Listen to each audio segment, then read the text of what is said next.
Hello বন্ধুরা, তোমরা কেমন আছো? আশা করি তোমরা ভালো আছো, আমিও ভালো আছি। সকাল সকাল চলে এসেছি, ছেলেকে ডাকছি, ও উঠছেই না। স্কুল আছে, স্কুলে যাবে না নাকি তাই বৃষ্টি হচ্ছে, সেই কারণে ও ঘুমাচ্ছে। তা বুঝতে পারছি, ঠান্ডা ঠান্ডা ওয়েদার, আমারও এখনও ঘুম কাটেনি। অথচ আমার কিন্তু 1.5-2 ঘন্টা হয়ে গেছে উঠে বাসি কাজ করা হয়ে গেছে, রান্না করা হয়ে গেছে, ওর বাবা খেয়ে দোকানে গেছে। এবার ছেলেকে অনেকক্ষণ ধরেই ডাকছি যে ওঠার জন্য, স্কুলে যাবে, উঠবে আর না, কাতুকুতু দিচ্ছি তাও উঠছে না। ও মানে বড়দের মতো হয়ে গেছে, উঠবই না, আজকে স্কুলে যাবই না। তো যাক, না উঠলে আর কী করার আছে, আমাকে তো আমার কাজ করতেই হবে। না হলে কিন্তু আমি কাজগুলো ওর স্কুল থেকে আসার পরে ওকে খাইয়ে দাইয়ে আমি খেয়ে দিই, তারপরে বাসন মাজি, কাপড় কাচি, স্নান পুজো এগুলো পরে করি। তো আর কি, ও যাবে না যখন, তাহলে কাজে বসে পড়ি। কাজগুলো হয়ে গেলে আমিও ভাবছি ঠান্ডা ঠান্ডা ওয়েদারে শুয়ে থাকবো, শুয়ে মোবাইল দেখার মজাই আলাদা। আমি কিন্তু খুব মোবাইল দেখি। তো বন্ধুরা, অনেক বাসন, সারাদিন বাসন মাজি, কাপড় কাচি, বাবা কাজই শেষ হয় না। বিয়ের আগেই ভালো ছিল, কোনো কাজ করতে হতো না।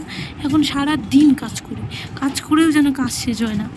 ও জল ঘাটা, আগে জল ঘাটতাম না জানো তো বন্ধুরা, সে এখন পায়ের নখে জল ভরে থাকছে। তো আরে আমার তো প্রেশার মাছতে একটু ভালো না, কড়াই মাছতে যাও একটু ভালো লাগে, এই প্রেশার ছোটো প্রেশার এই জন্যই নিয়েছি।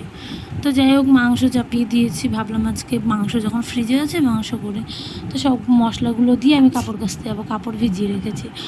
তো বন্ধুরা, একটা জিনিস তোমাদেরকে দেখাবো, একটা আমি গরম মশলার পাউডার নিয়েছি, সেই পাউডারটা একেবারেই ভালো না। এই গরম মশলা, এটা হচ্ছে আমি কৌটোতে ঢুকিয়েছি, এটা হচ্ছে এভারেস্টের গরম মশলা, যেটা একেবারেই ভালো না, তোমরা কিন্তু ভুলেও নেবে না। তোমরা হচ্ছে সানরাইটের গরম মশলাটাই খুব ভালো, আমি জানি না আর কোন কোম্পানির ভালো, কিন্তু এভারেস্টটা ব্যবহার করলাম, একটু ভালো না।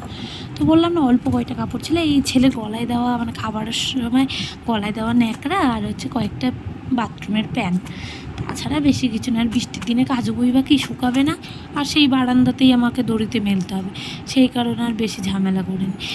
তো গেঞ্জিগুলো আবার দেখছি খুব নোংরা হচ্ছে, কাপড় কাচতে কাচতে গন্ধ পেয়েছি, আমি ভাবছি ও মা, মাংস আবার পুড়ে গেল নাকি, আবার দৌড়ে এসেছি, এসে দেখছি না না, পড়েনি, বেশ ভালোই তেল ছেড়েছে। আমরা আবার এত তেল মশলা খাই না, আজকে আবার ভাবলাম একটু বৃষ্টির দিন কষি রান্না করি, তো আমার বরটার আবার সহ্য হয় না, সেই কারণে করে আমি কিন্তু এবার স্নান পুজো সব করেই চলে এসেছি। এসে এবার কয়েকটা আলু দিচ্ছি, ভাবছো মাংসের সাথে আবার আলু সেদ্ধ খাবে নাকি, না না, রাতের জন্য দিয়ে দিলাম। রাতে যাতে ভাতের সাথে আলু সেদ্ধ মাখাটা ভালো লাগে, এবার আমার হাতের আলু সেদ্ধ মাখা আমার বর খুব ভালোবাসে। এদিকে একটু বেদানা ছাড়াতে আসছি, ভাত চাপিয়ে দিই। ও মা, বেদানা দেখো পুরো সাদা, মানে ওর রক্ত নেই, ও যে আমায় আবার কি রক্ত দেবে, আবার পচে পচেও এসেছে, কি জানি, কালকেই কিনে এনেছে। মানে কিছু জিনিস যে খাবো, সার খাচ্ছি, বিষ খাচ্ছি, এর মধ্যে পচা জিনিসও খাচ্ছি, আর সাদা জিনিস, মানে বেদানা লাল হয় সাদা, বিরক্ত হয়ে গেছে এগুলো, মানে না আনলেই না, দেখে আনা করে কালকে এনেছে, দেখে আজকে দেখতে পেলাম, দেখে ছাড়ালাম, না হলে আরও 2-3টে আছে, ওগুলো মনে হয় নষ্ট হয়েছে, সব খেয়ে নিতে হবে।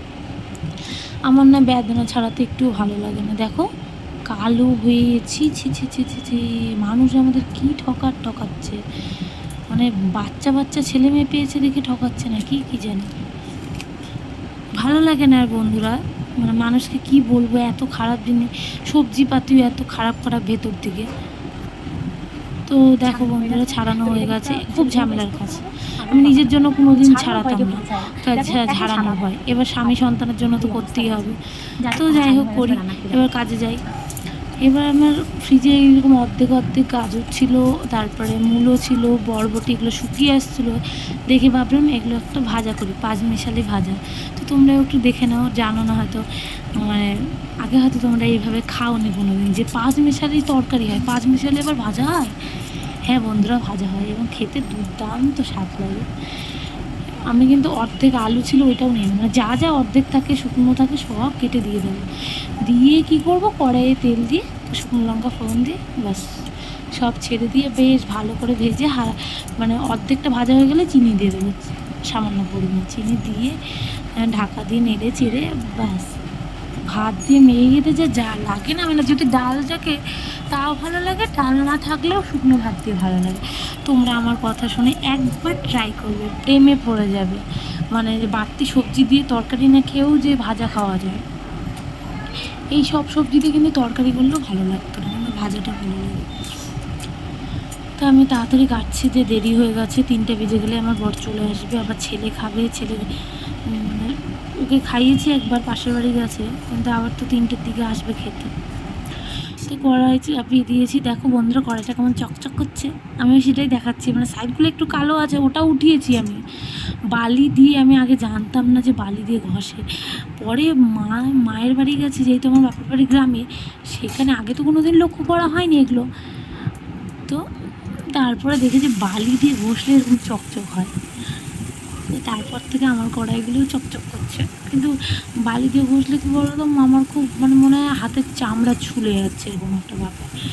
এদিকে ছেলেকে খেলতে দিয়েছিলাম, সেদিকে দেখি ঘরের কী অবস্থা। দেখো, খেলতে দিয়ে আমি খালি একটু কাজ করছিলাম, ঘরের অবস্থা এত জিনিস, সেটা এত জিনিস, আল্লাহর কাপড়গুলো টেনে টেনে খুলে দেয়, আর সব খেলনা ছড়িয়ে ছিটিয়ে বিছানার অবস্থা। তো এগুলো তাড়াহুড়া করে গুছাতে, ওর বাবার আবার নোংরা পছন্দ না, কিন্তু ছেলের জন্য করতেই হচ্ছে। আবার কি, ওর বাবা আবার সবসময় ফিটফাট পছন্দ করে, তো এটা বাড়তি ঘরের মানে আলাদা একটা ঘর আছে, ওই ঘরের খাট, ওটাও ঠিকঠাক করে রাখে, ওটা ছেলের খেলার জন্য।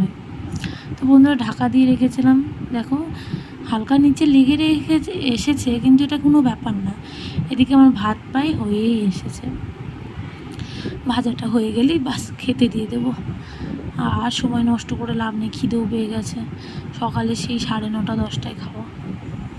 ছেলেটা তো স্কুলে গেল, আলুগুলো সিদ্ধ হয়ে গেছে, কিন্তু আলুগুলো দেখি এখন বের করে নিলে শক্তই থাকে, সেই যদি ভাতের মধ্যে ঢাকা দিয়ে রাখি তাহলে ঠিক আছে। দেখো বন্ধুরা, চিনি দিয়ে দিচ্ছি, আমরা চিনিটা কম দিচ্ছি, তোমরা চিনিটা বেশি দিতে পারো। আর বরবটি গাজরটা একটু মিষ্টিও করে, আর হচ্ছে আমরা চিনি কমও খাই এখন ডায়েটের জন্য। দেখো আমার প্রায় হয়ে গেছে, তো এইভাবেই রেখে দেবো।